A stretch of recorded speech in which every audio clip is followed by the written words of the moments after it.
Boa tarde com Jesus, né? Amém?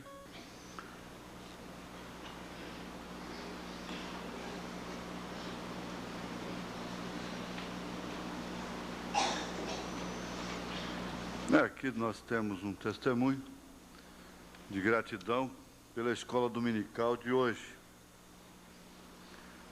Olha, eu diria até como um desafio.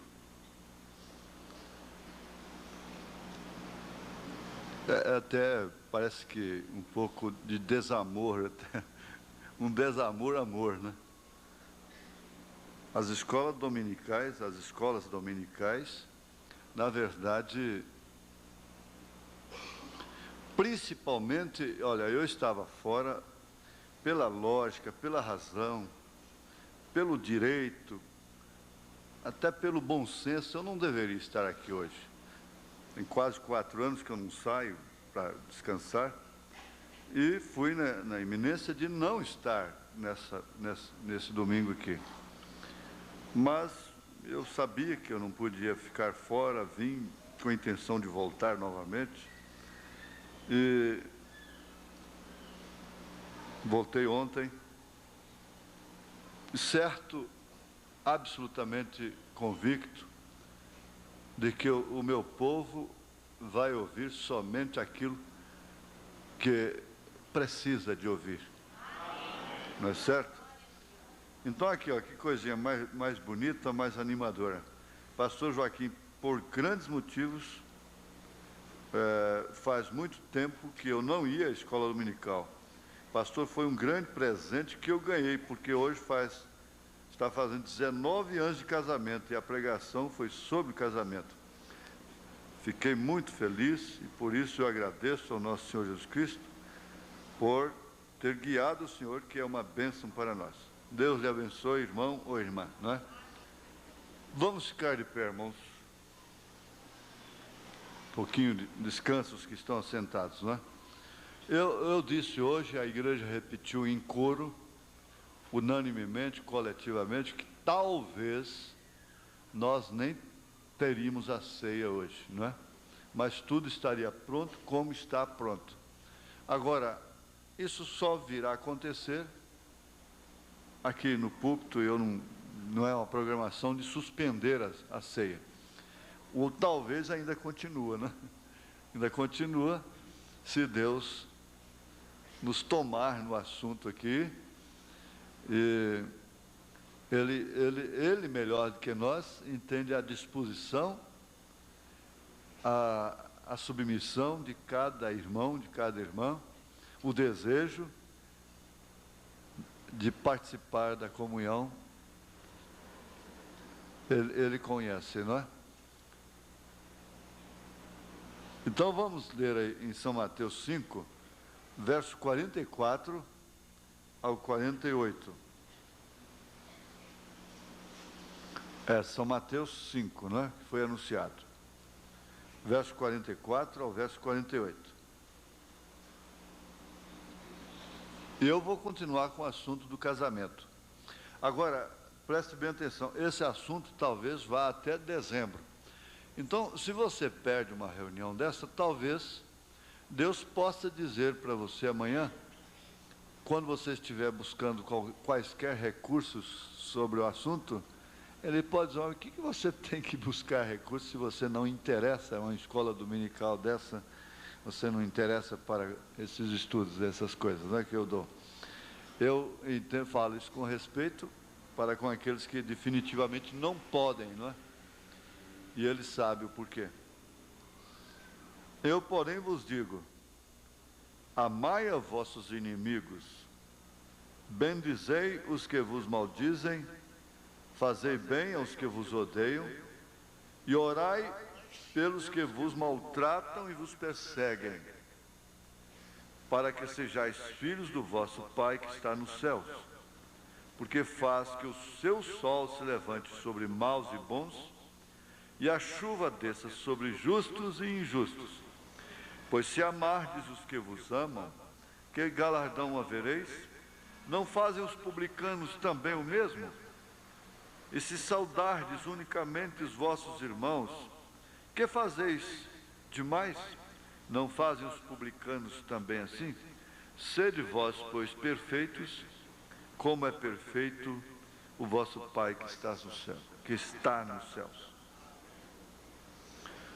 Mais uma vez te rogamos, ó Pai, que Tu venhas nos ajudar a aproveitarmos a cada minuto, cada palavra que nós falamos, que nós ouvimos, num culto, numa reunião como esta. O Senhor sustenta a cada irmão, a cada irmã, na fé dos santos, na fé de Jesus Cristo, na fé de Abraão, que é a mesma fé de São Paulo, de todos os apóstolos. Nós te pedimos isto em nome do Senhor Jesus Cristo. Amém. Assentai-vos, irmãos. O irmão Joaquim Rodrigues goza de uma merecida férias esses dias e por isso também não está presente na ceia hoje.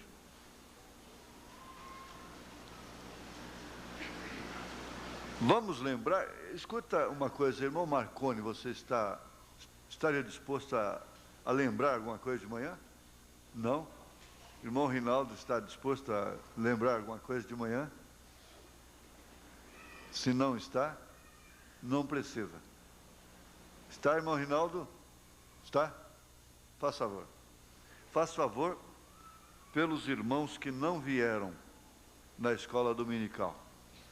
Agora, se você, algum irmão, alguma irmã, está pensando que as reuniões estão comuns, está enganado. Nós, sem dúvida alguma, estamos com reuniões que estão nos preparando para a jornada final. Nós entramos numa reta final. Então, eu não quero exigir sacrifício de ninguém, além daquilo que você já sacrifica para vir a um culto. Mas o seguinte, se você pode canalizar suas forças, faça isso. Nós temos de reservar esses assuntos, esse assunto principalmente, que inclui sacerdócio e casamento, o casamento e o rapto, a condição da igreja para o rapto, para o arrebatamento. Nós vamos condicionar isso para ajudar as irmãs menos favorecidas, dispõem de menos condição para vir à igreja. Então nós vamos ter que tomar as duas reuniões do domingo, não é? De manhã e à tarde. Isto é, enquanto o Senhor permitir, não é? Está bem? A gente está numa hora de... Às vezes eu arrumo uma viagem, eu digo sempre, está tudo combinado, nós vamos. Mas na última hora, na hora de sair, pode dizer, nada feito. Nós não vamos mais. E aqueles que sempre viajaram comigo sabem disso, entendem isso, não é? Irmão Rinaldo, faça favor. Bem, nós começamos a aprender que a condição para o rapto envolve o relacionamento humano. E isso com a vida, né? Vida familiar, um para com o outro. E em sequência veio nos mostrando que a coisa mais importante do homem, depois da salvação, é o casamento. E foi visto aqui também sobre a vida vivida nesse casamento e a vida suportada. A vida vivida, aquela que há um acordo mútuo entre ambos, há um consenso ali, não é? Um respeito, um diálogo por alto assim. E a vida suportada, aquela que não há correspondência de nenhum dos lados, né? Estou assim um pouco embaraçado, porque está um pouco assim meio...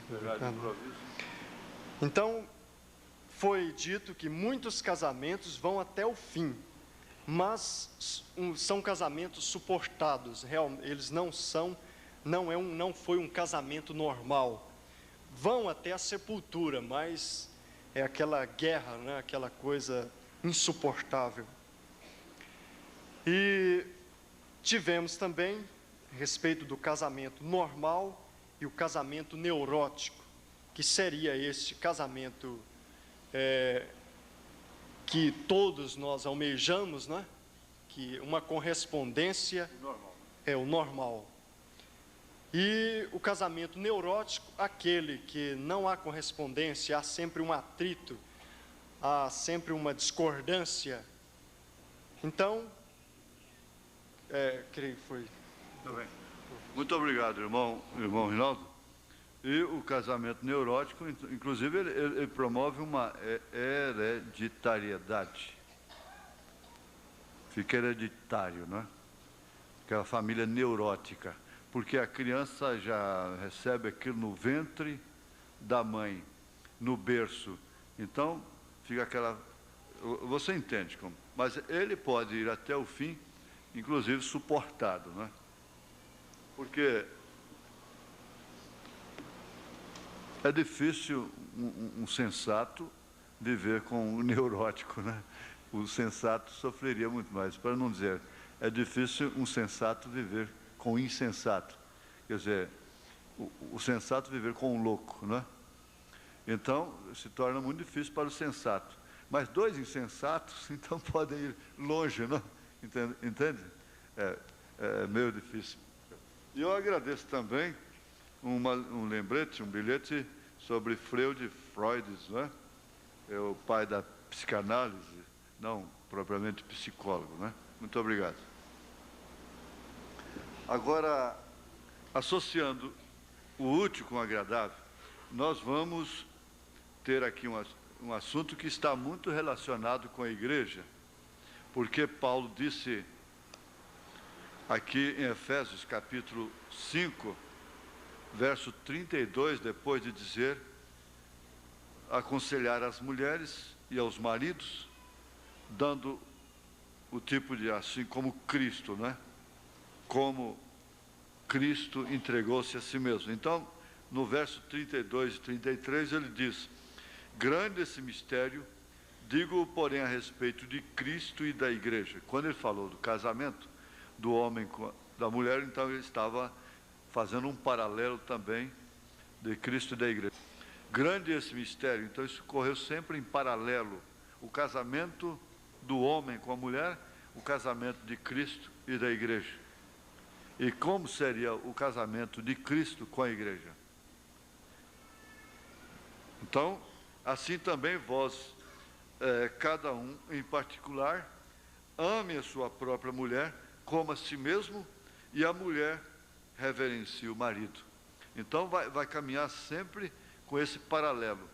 Casamento do homem com a mulher, né? A mulher com o homem, e Cristo com a igreja.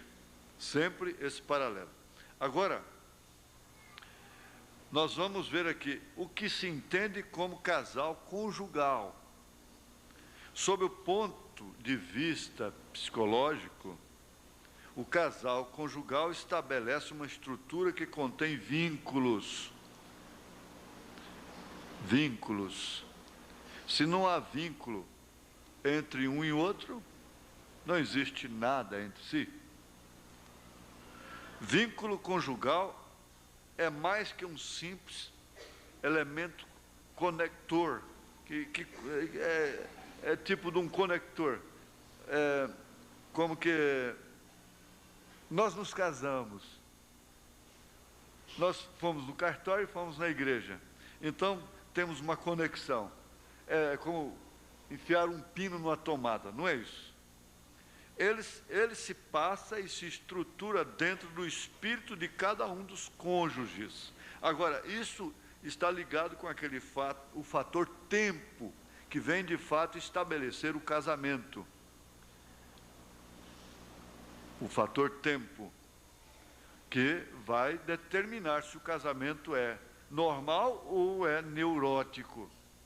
E interessante, você vai ver que tem muita gente que está casada com Jesus, mas é gemendo todo o tempo, clamando, lamuriando. É um crente queixosa, e esquece do que Jesus dá. Todos os dias. E se torna, parece uma comunhão um tanto neurótica. A comunhão tem que ser normal. Uma expressão de vida. Jesus corresponde. Desde que a coisa é mútua, ele corresponde. Como Paulo disse aqui.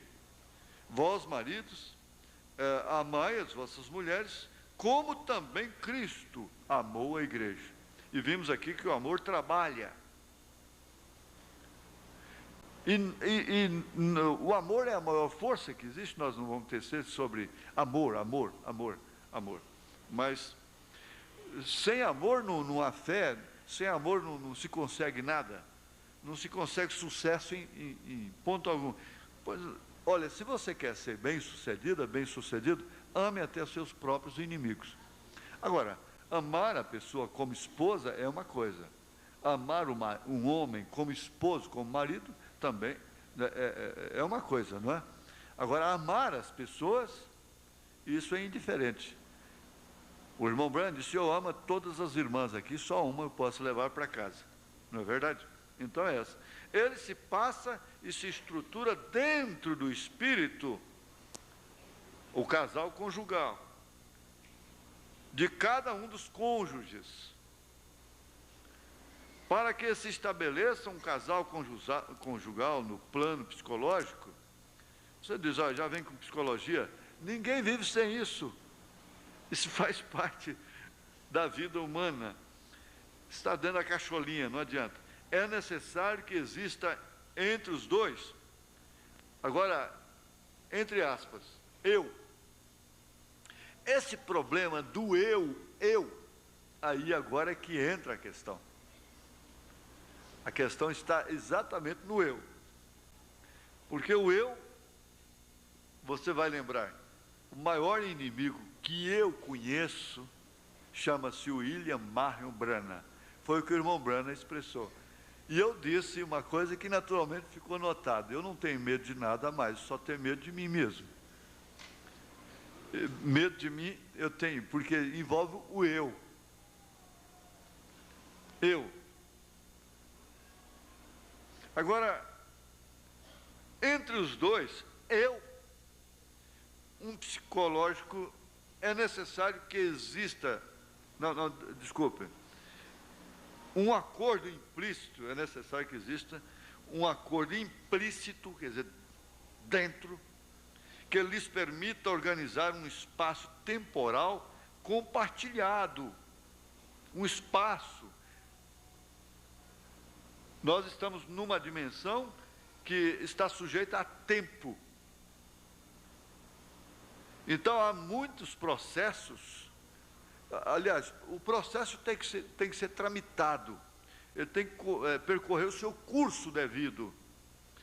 E, às vezes, por precipitação, você não respeita, não acata o tempo daquilo e deixa de compartilhar dentro daquele tempo exigido.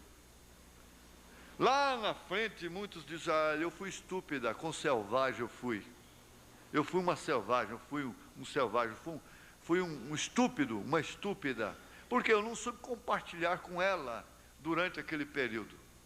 Eu não soube compartilhar com ele naquele período, porque tem hora que a mulher não está casada, ela está sozinha dentro de casa. Há momentos que o homem não tem companheira, não tem esposa, não tem adjuntora, ele fica sozinho. Ela não compartilha, ele não compartilha. Isto é, veja, vida comum cotidiana, um projeto futuro que todo casal deve ter, uma tendência monogâmica e relações sexuais consentidas, conforme 1 Coríntios 7. Nós entramos um pouquinho nisso hoje de manhã.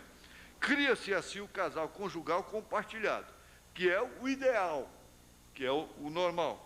O casal conjugal compartilhado é o resultado da transformação do que chamamos em psicologia profunda de objeto casal, de cada um em objeto casal compartilhado, uma criação inédita e única.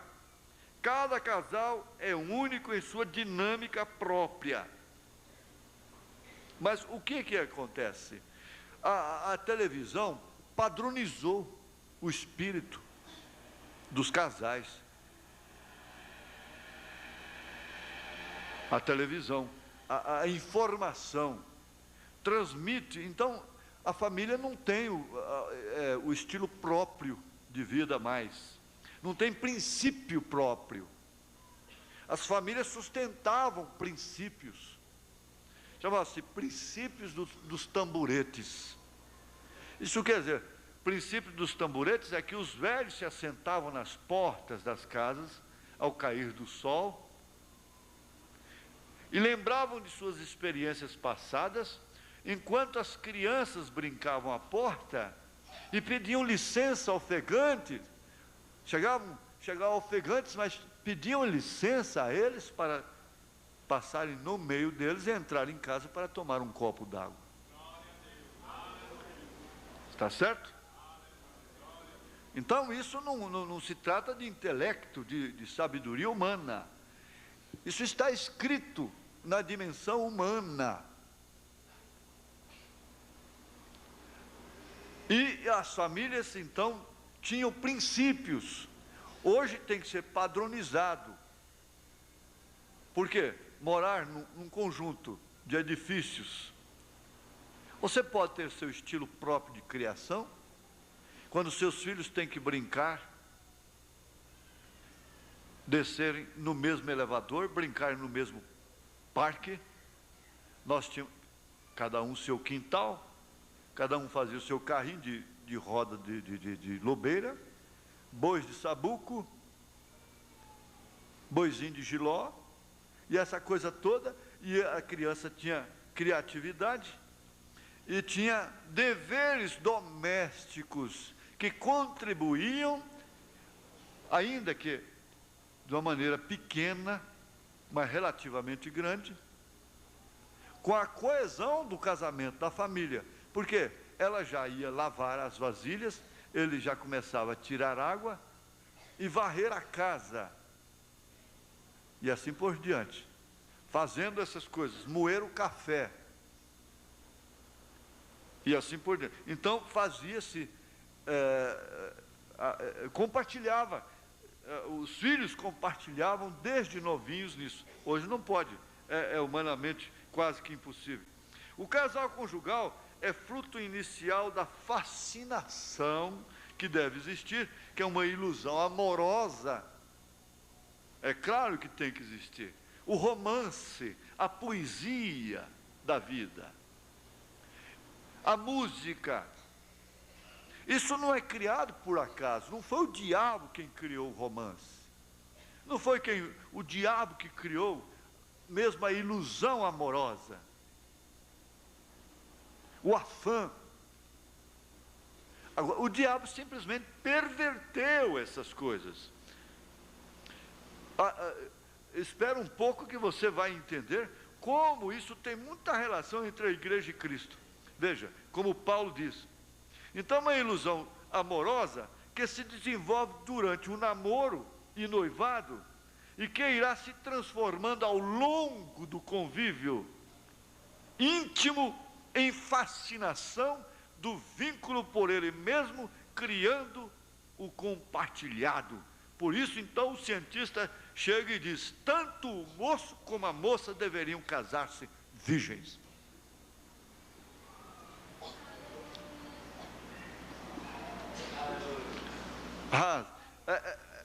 Quer dizer, isso é um estopouro, né? É um estrondo, é um selo que se abre. Há uma hipótese que formula o seguinte: todo ser humano constrói uma representação interna deste vínculo amoroso, segundo 3 registros. Nós vamos ver se conseguimos pelo menos esses 3 registros, e então finalizamos aqui como um estudo ligeiro dentro desse tópico aqui. Veja, olha, você constrói uma representação interna, que isso existe em cada um, deste vínculo amoroso, segundo 3 registros. Primeiro registro, o vínculo se organiza em nível sensorial, através do contato direto e imediato, corpo a corpo, e não pode ser traduzível claramente em palavras. Ele serve de suporte e se transforma em acompanhamento interno permanente. Mesmo na ausência do outro, ele está presente. É um corpo a corpo que, mesmo estando ausente, ele é corpo a corpo. Agora, veja que ligação tem isso entre Cristo e a igreja. Porque Paulo disse que ele está ausente do corpo. Está? Paulo não disse assim? Mas, no entanto, ele está, a igreja é corpo dele. Quando a Bíblia diz, corpo me preparaste, ora, o que Deus estava fazendo? Preparando um corpo para si. Um corpo para si. E Jesus, então, tem esse corpo a corpo com a igreja. Ele está em outra dimensão? Sim. Corpo. Cristo mesmo, quando o irmão Branham foi lá além da cortina do templo, ele pediu que queria ver a Cristo mesmo.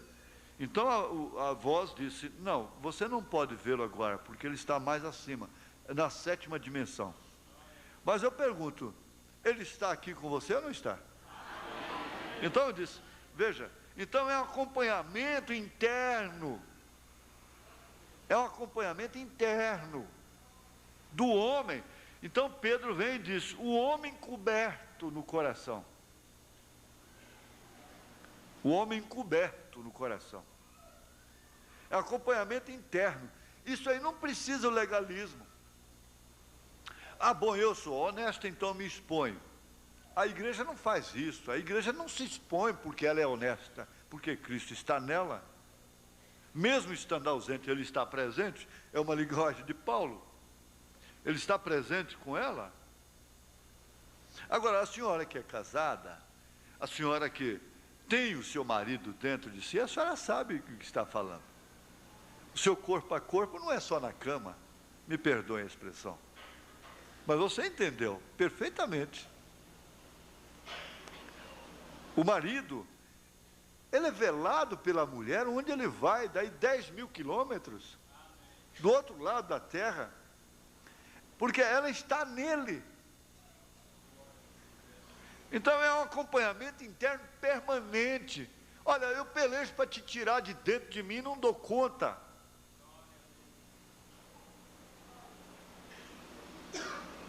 Quantos já disseram, eu pelejo para ficar no mundo e não dou conta. Eu tenho que voltar para a comunhão, eu não aguento mais.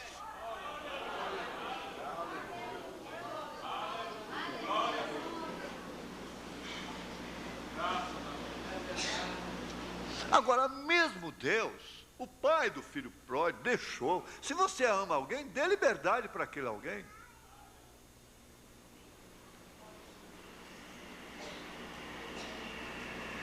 Jesus deixa. Agora, a mulher sábia, a que edifica a casa, ela não vai se expor, porque, bom, eu sou honesta. Ela sabe perfeitamente que tem coisas que fogem do seu alcance, das suas forças. Porque a mulher se defende por força moral e não por força física. Ela se defende por força moral, espiritual, por força atmosférica. Mas por força física, não. Como é que ela pode se expor, então? Ela deve ir somente onde lhe é compatível, lhe é posto de dever. Então ela tem limites. É isso que a igreja faz. Porque a igreja não tem força física. A igreja, como a mulher, tem força atmosférica, tem força espiritual. Nós vimos domingo passado aqui que ela tem poder até para dar vida eterna. para ligar nos céus, dar vida eterna para o crente. De forma que, se você concorda unanimemente que esses irmãos estão perdoados naquela hora que você ora, você está concordando que eles estão perdoados de fato. Então você não tem que lançar o rosto nunca mais nenhum pecado dele. Agora veja só, eu não tenho como fazer isso depressa, não tem jeito. Eu dá vontade de correr, mas não tem jeito. É porque a coisa esbarra e é tão operante, tão bom, tão gostoso e tão preciso que, veja, então é um acompanhamento interno permanente. Por favor, me grifem isso, anotem isso. Os meus secretários, se me permitam dizer assim, anotem isso. Transforma em acompanhamento interno permanente. Eu estou falando de um dos registros do casamento normal.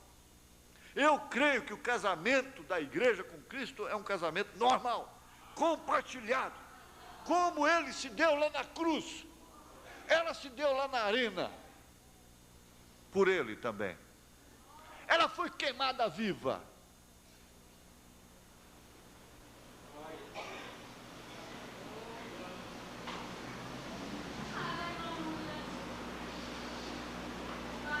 E ela está se entregando todos os dias como ovelha que vai para o matador, disse Paulo.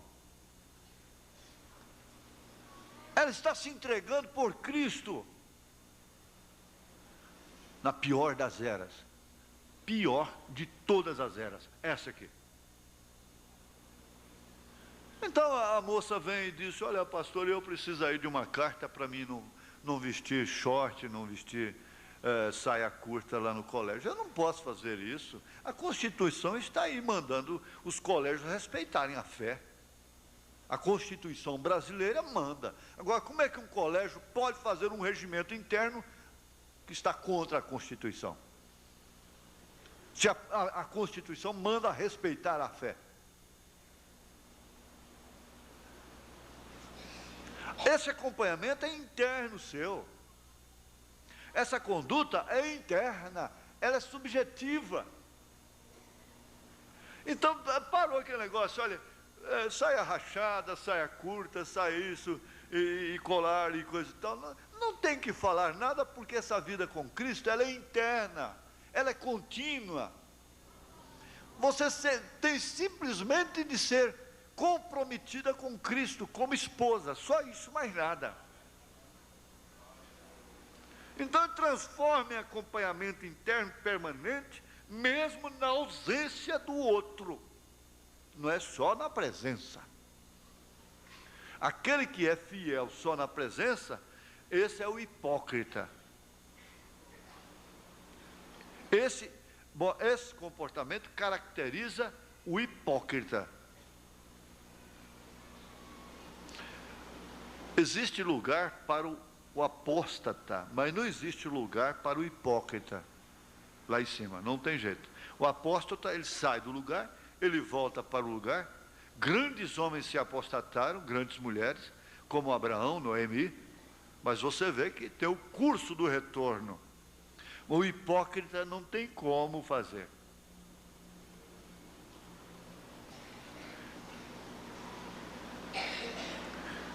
Pois bem, este gênero de contato sensorial que existe entre casal conjugal estabelece imagens, emoções, sentimentos compartilhados. Imagens, emoções, sentimentos compartilhados. Então você chega a ver um passarinho e vê um irmão naquele passarinho. Ou você vê as ondas de um rio e lembra de sua amada, você vê ela ali. E você vê seu marido no cabide da sala, porque dizia assim: como faz falta uma casa que não tem um cabide, onde o homem deixa o seu chapéu. Todos acham que ela é casa sem dono, por isso querem sempre censurá-la. Por quê? Não tem um chapéu no cabide? Ali está formada a sua imagem, e cada casal traz a imagem um do outro, e eles pegam gestos e maneiras iguais.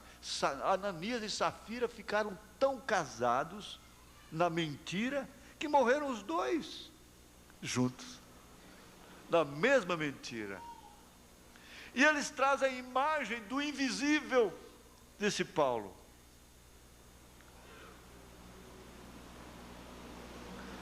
Ora, vejamos, esses sentimentos se tornam tão compartilhados, que concordam entre si mesmo diante das mais contraditórias circunstâncias da vida.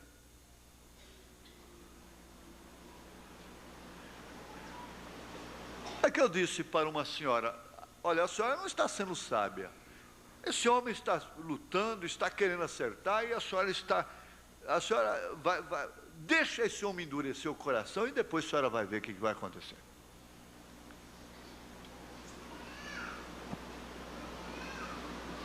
Compartilhe com seus sentimentos, que tragamos esse sentimento de Cristo em nós. Então veja, isso aí o que resulta? Organiza uma parte comum da psique de cada um. Ninguém vai pensar porque você traumatiza uma pessoa. Essa lei existe. Você tranquiliza uma pessoa. Marido tranquilizante. Varão, o meu sargento de tiro de guerra falava assim: você nunca deu seu braço esquerdo para a sua mulher, a menos que você seja canhoto, hein? Mas se você é destro, dê seu braço esquerdo, o braço esquerdo. Você nunca deu seu braço direito para ela. Por quê? Sabe? Porque até então, isso tem mais de 15 anos, os casais andavam nas ruas de braços dados. Por favor, é possível? Então, espera. Me dá aqui, por favor. Então, o que seria? Eu sou destro. Destro é aquele que não é canhoto. Então, o Monzeberta é minha esposa. Eu vou sair com ela, dou-lhe o braço esquerdo. Não, o sargento que eu tive foi foi um pai. Ele ensinou tanta coisa, moral e cívica, que Deus o tenha, se já partiu, né? Que Deus o tenha. Mas ele fazia isso. Ora, por quê? Marido e mulher saíam de braços dados. Hoje ela sai num carro, ele sai no outro. Ela sai cedo, chega meia-noite, 10 horas da noite, ele não sabe para onde foi, ela foi... Bom,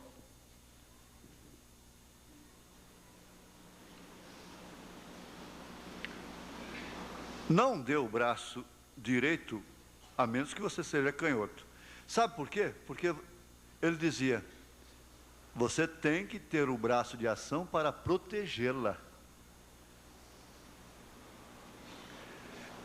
Ele é varão. E ele foi construído de forma tal que ele vai protegê-la. E ele a protege pessoalmente, de perto, corpo a corpo, mesmo estando ausente. É o que Cristo faz com a igreja. Você sabe que nessa hora, vocês todos não estão no adultério, é porque Jesus te protege. Porque o mundo vira uma massa de adultério. Não resta dúvida. Ele é protetor, ele é varão. E ele tem sempre a destra, o braço direito, para protegê-la. Agora, era sábio aquele homem. Ele sabia dar uma lição de moral e cívica. Ora, Então, veja só. Cada um faz sua a presença do outro. Você entendeu? Cada um faz sua a presença do outro. Agora, as irmãs, os irmãos estão compreendendo claramente isto. A presença de sua mulher é sua. A presença de seu marido é sua. Então, cada um faz sua a presença do outro. Isso atua através da psique? Atua sim. Nós somos um universo. O homem é um universo. O segundo registro, bom, até eu anotei aqui, Efésios capítulo 5, 32, 33, que já foi lido, não é? O segundo registro é o estabelecimento da intersubjetividade. Isso quer dizer, para explicar melhor, o subjetivo é aquilo que é dentro, é interno. O objetivo é aquilo que é de fora, é externo. Não é? Então, quando fala subjetivo, você tá entendendo, é aquilo que é de dentro, é interno. Quando fala a santificação subjetiva, quer dizer, a santificação interna. Santificação objetiva é a santificação externa. Então, aí entra a roupa e essa coisa toda, não é? A parte exterior. Mas a santificação subjetiva é aquela que santifica o caráter, os pensamentos, as coisas, né? Os abstratos. Pois bem, então a intersubjetividade refere-se ao que vai se organizando no espírito de cada um dos cônjuges. Agora, isso é o que realmente o Espírito Santo está fazendo na igreja. É justamente isso. Veja, que vem do outro e se interfluencia mutuamente. A mulher deve sofrer influência, é do marido. Não é daquela artista de novela, não, meu Deus. Espera aí.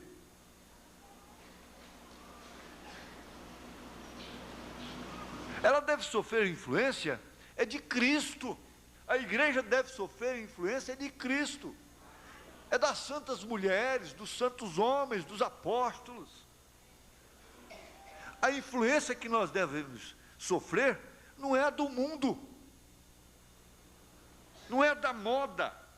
Moda não é outra coisa senão influência. São pessoas que são influenciadas subjetivamente para procederem de tal forma objetivamente. Isso é que acontece. Então, o que vem acontecer mais? A presença interna do outro é reconhecida e pode ser falada. Uma moça, o médico disse, vai lá, pede seu pastor, ela é enfermeira, vai lá, pede seu pastor uma autorização para você vestir calça esporte aqui, pelo menos dentro do hospital. Ela disse, não, eu não tenho que pedir carta para o meu pastor. A minha convicção está aqui dentro, no meu coração.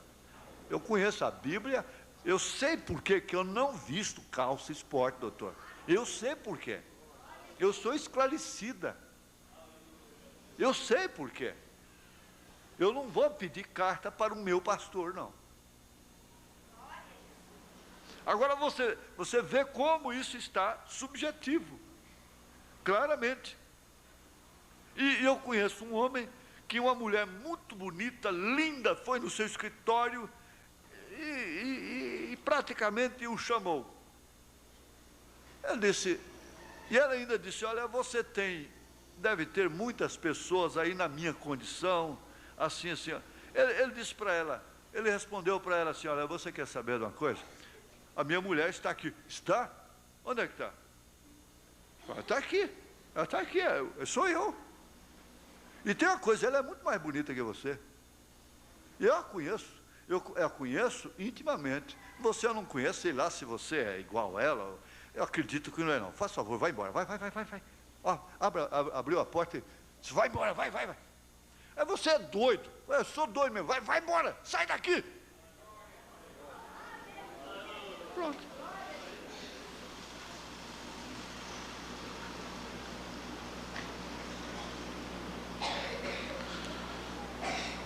Olha, uma mulher salva um homem. Se uma mulher manda um homem para o inferno, uma mulher salva um homem.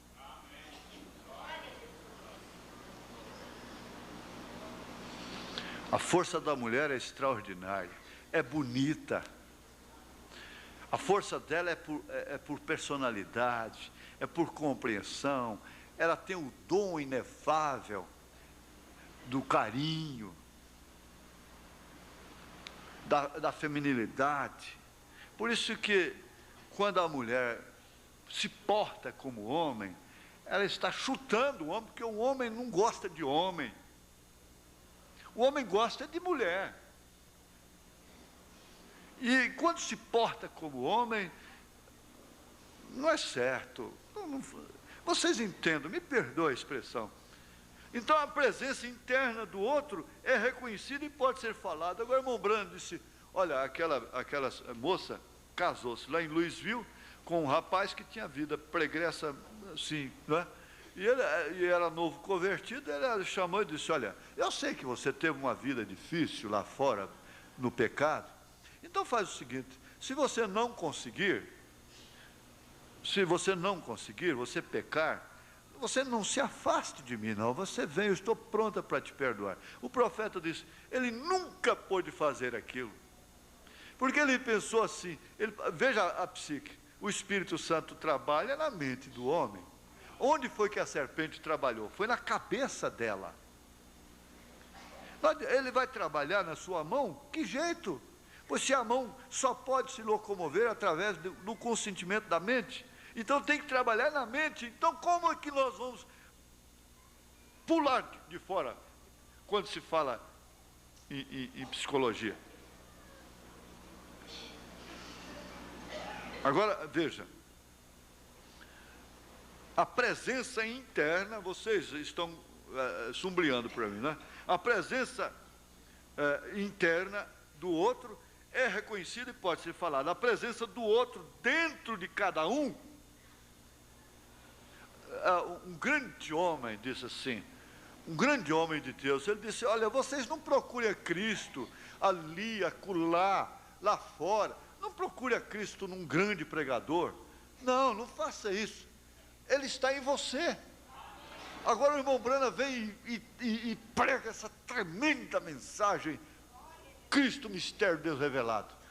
O grande mistério é Deus em Cristo. Cristo na igreja. E Paulo disse, Cristo em vós, esperança da glória. Ora, mas irmãos, isso é apenas bonito? Não. Isso é emocionante, isso dá uma sensação amorosa com Cristo. O irmão Brando disse, o homem que não emociona está morto. Você tem que emocionar com as águas. Você tem que emocionar com o crepúsculo, com as estrelas.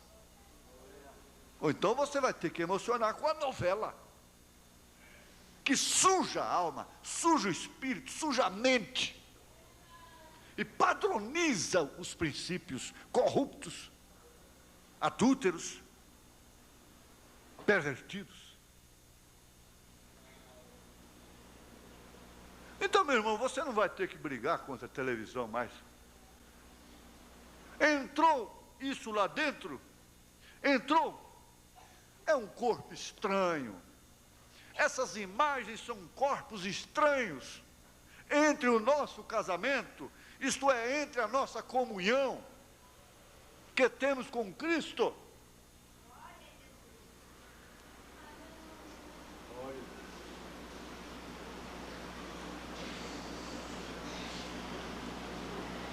É verdade.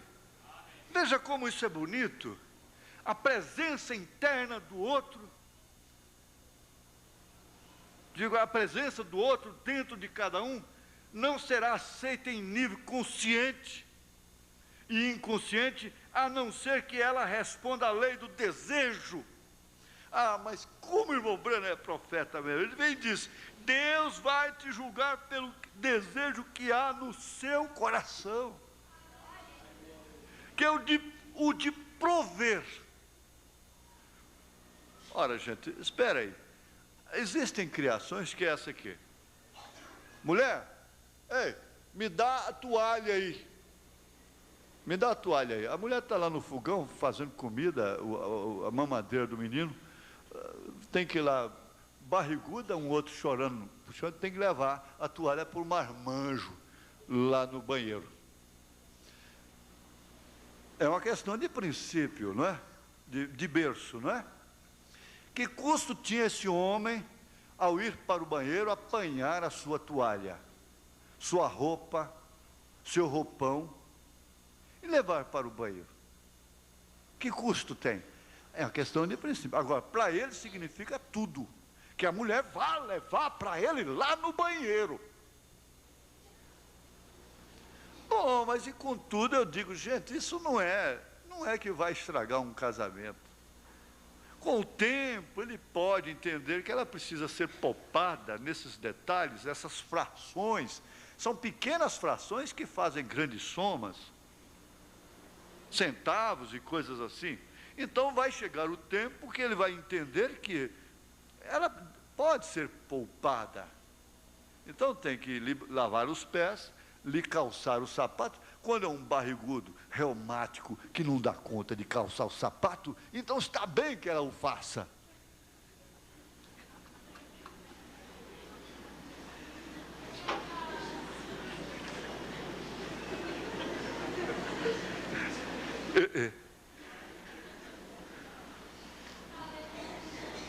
Mas não é certo? Olha, é uma questão, eu estranho eu ter que pedir um copo d'água na minha casa.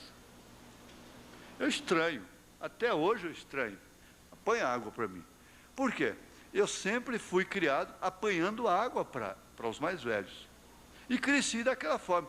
Todas as vezes que uma roupa, uma toalha cai, eu lembro da mamãe. Apanha e dependura.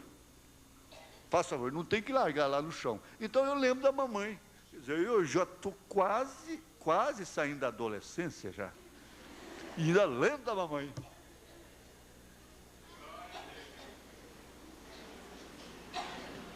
Não é verdade, irmã? Agora, isso fica dentro a questão de prover. A lei do desejo, que é o de prover, providenciar por ela, prover por ele. Isso quer dizer abastecer o outro. Então é onde Paulo veio, em 1 Coríntios 7, eu falei hoje de manhã, você precisa casar de novo, hein?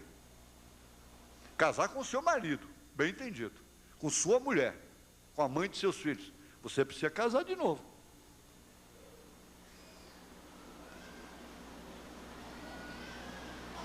Leia 1 Coríntios 7, os primeiros versículos. Você precisa prover por ela, prover por ele. Ah, mas a lata de feijão não fica vazia, a lata de arroz não fica vazia. Não falta isso, não falta aquilo. Está bem, você não faz mais do que sua obrigação. Agora, prover para o outro, abastecer o outro, não é só isso, não. Ela tem vasilha psíquica também, vasilha emocional, ela tem sentimentos. Ele tem também vasilhas.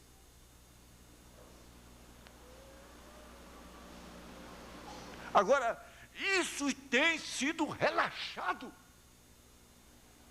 E você vai se descuidando, lá na frente, e você diz, poxa vida, meu Deus, o que aconteceu? De fato eu descuidei de tudo, perdi meu lar, joguei meu marido no inferno.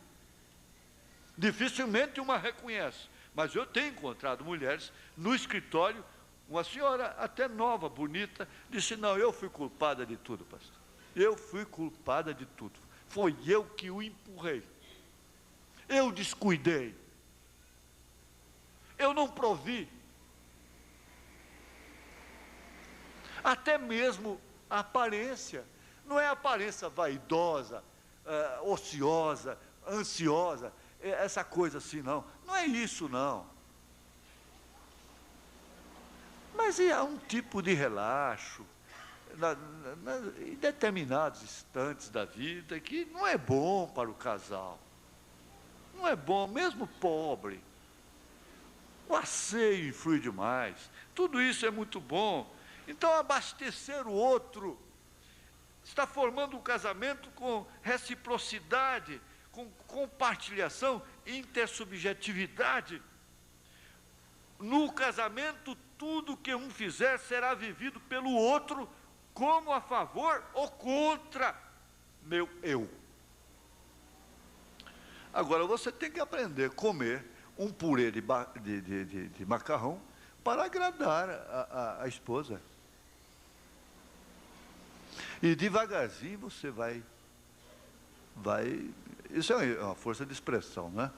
Devagarzinho você vai esperando que o tempo vai curar aquilo. Nós aprendemos hoje de manhã. Se você é mais exigente, deveria conversar muitas coisas antes de se casar. Não é certo? Agora, no casamento, fixe nisso, sublinhe isso, não vai dar para prosseguir. No casamento, tudo que um fizer será vivido pelo outro, como a favor ou contra meu eu. É o que poucos querem. Mas tem uma coisa, quando o eu da gente está sacrificado por uma pessoa que a gente ama, é gostoso. Aquele sacrifício é mel. É como favo de mel, a Bíblia diz. Salomão, ele foi poeta. Aquele sacrifício de Jesus põe a sua alma satisfeita, Isaías diz. Porque o amor trabalha para vê-la feliz. Trabalha para vê-lo feliz, para prover. Agora, isso jamais é independente do meu eu, né? Você entende? O meu eu é sacrificado pelo seu eu. O seu eu é sacrificado pelo meu eu. Isso aí é casamento. Isso é exatamente com Cristo e a igreja. Grande esse mistério, digo, porém, a respeito de Cristo e da igreja. Tem que ficar aqui. Nós vamos ter a ceia. Então vamos ficar aqui. Hoje foi lamentado, disse assim, olha, alguém disse para mim, falou, mas escuta, está tão bom que eu não vi o tempo passar, a escola foi tão curtinha e nós passamos 10 minutos do horário. É porque fala de casamento, todo mundo gosta. Você fica rindo, né? Olha, pastor, fala mais de casamento para nós. Ih, mas vai ser tão bom até dezembro agora, viu? Pastor falando só de casamento, só de casamento, só de casamento. Espera aí, vem chumbo aí, viu? Bom, então, irmã, pela letra, irmã. Então, mas parabéns para você nos seus 19 anos de casamento. Quer dizer, seu casamento está terminando a adolescência do seu casamento. Que a adolescência termina aos 19 anos. É o chamado teenager, não é? Teenager. Então, termina aos 19 anos de idade. Quer dizer, o seu casamento está com 19 anos, então saiu da adolescência. Está saindo da adolescência, entrando agora para a maturidade.